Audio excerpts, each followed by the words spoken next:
I just did a interview today. It'll be out on Thursday with the economist, the MMT economist, Fidel Kaboob. I love when he comes on the show. Love him. He's so clear. He just makes everything seem so clear. And he was, we talked about the economy crashing. We talked about the tariffs. We talked about Elon Musk's realization that there was a magic money printing machine, which he framed as like some sort of like cheating or like deception against the public, as opposed to, yes, an acknowledgement that MMT is right. And the government can print money. That's how they spend. And as we were synthesizing all of these ideas, I was like, Professor, like everything that you're saying is exactly the kind of messaging that the Democratic Party should be adopting right now. I mean, Elon Musk saying, oh, the government just prints money is a huge door swung open for Democrats to be making arguments about how, yes, we should be spending up our productive capacity in the United States of America. If you're going to do tariffs, okay, let's do a tariff program that actually encourages domestic labor production, because we've actually financed it and are willing to spend it into reality and get people good paying jobs.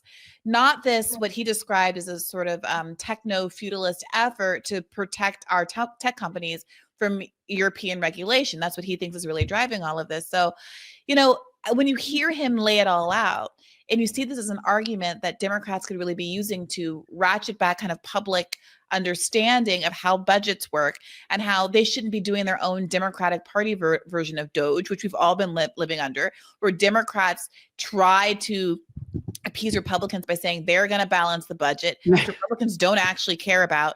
And also they concretize the public's belief that the budget, that we cannot spend until we balance the budget. They could be doing this whole other thing. Like history, the political moment, just like it did in 2020, is sort of demanding a certain kind of response from the Democratic Party. And Republicans are pissed. People are losing their pensions, their 401k, all of this stuff is going on. And you have to ask yourself the question, why won't Democrats walk through this wide open wound that Republicans have opened for themselves and claim rhetorical and moral authority in this moment? And they're not stupid. They know what MMT is. Bernie Sanders had Stephanie Kelton on his campaign. Yeah. And nonetheless, we were told to avoid using MMT rationale when explaining our pay-fors on the 2020 campaign.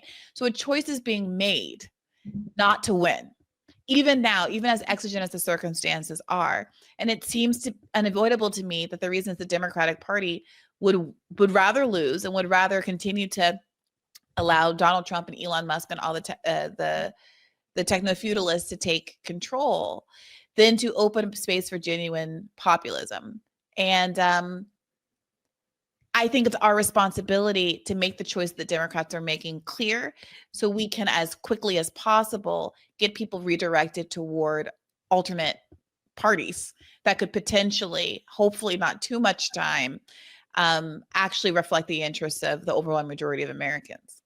Yeah, no, I agree. I think now we're officially at what I think is the 10-year mark, where we're looking that, when I go back to 2015, it was very clear to me that the Democrats preferred Trump to Bernie. Yeah. That was just clear. Okay. They don't, and the truth is, we know why. We know why. We know that it's a facade. We know that it's political theater. They all have the same donors. The Democrats just aren't as outwardly mean about it. But their whole austerity platform, and the fact that they're still saying your tax dollars and all of this crap, is perpetuating that narrative that there is, and I say this all the time, we don't need new Coke. The Democrats are new Coke. And so what this past 10 years to me has shown so many people exactly that, because you've seen they've had opportunities that they haven't taken. You've seen that, like, can you imagine Trump saying, yeah, I really want to get this done, but that parliamentarian. No, he just blew past the parliamentarian in the last week. I mean, it's really, I see, God bless him, I see people like David Sirota having these meltdowns because it is really difficult to watch. Yeah. Just within the last couple of months, Trump dispel every myth that the Democratic Party shrouded itself in to avoid actually doing good things.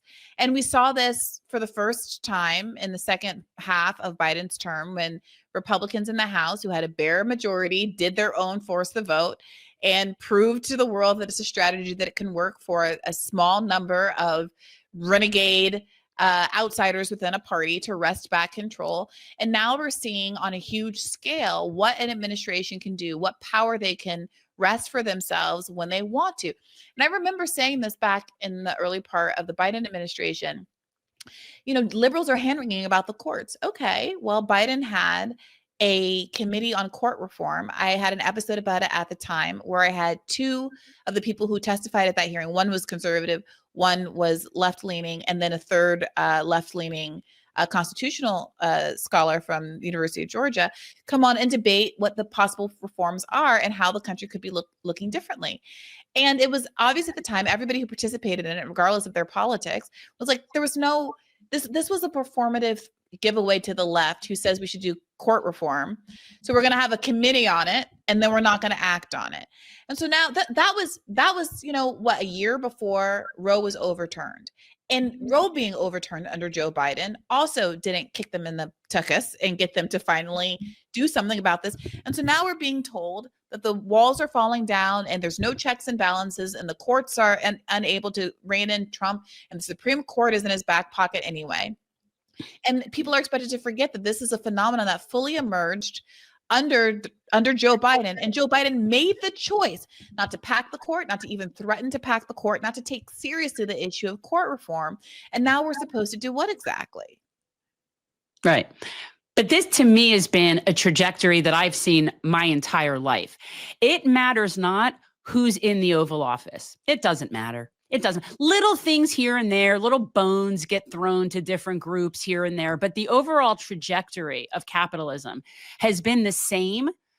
Like, it's just now it's like on speed and it's just imploding really fast. But the reason that the Democrats don't do anything is because they don't want to.